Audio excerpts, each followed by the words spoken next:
If you are visiting your chiropractor today because you have a symptom, such as pain, it is important to understand that troublesome symptoms don't appear out of thin air. They build up over time, like the analogy of straws on a camel's back. Hundreds of straws are stacked up over time, yet with the addition of the 1,000th tiny straw, the camel's back suddenly breaks. It's the same with symptoms. The problem can build up unnoticed over time, then suddenly symptoms make themselves known in a big way. A symptom may only be the tip of the iceberg, with a much bigger problem lying under the surface. After all, a symptom is just a symptom. It's not the cause.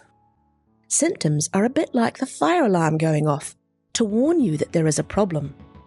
The fire alarm is not the problem, the fire is. So don't turn off the alarm and ignore the problem. Go find the cause and put out the fire. For a chiropractor to help you, it may take a number of visits. If your problem took time to build up to the level that it is today, more often than not, it will take time to resolve it too. It's also important to understand the symptoms may be due to dysfunction in a part of the spine that seems unrelated to the problem area. Here's an example. It may be that you have pain in your left knee. It's hard to imagine that this pain could have anything to do with your spine.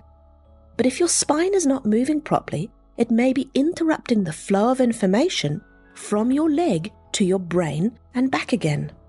And because of this, your leg may be receiving faulty messages from your brain, which means that your knee moves in a less than ideal way.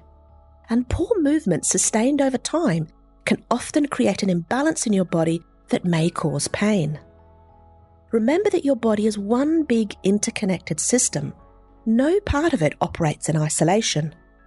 The objective of chiropractic care is to restore healthy communication throughout your body and to maintain this communication over time, leading to better function, less accidents, and a healthier you.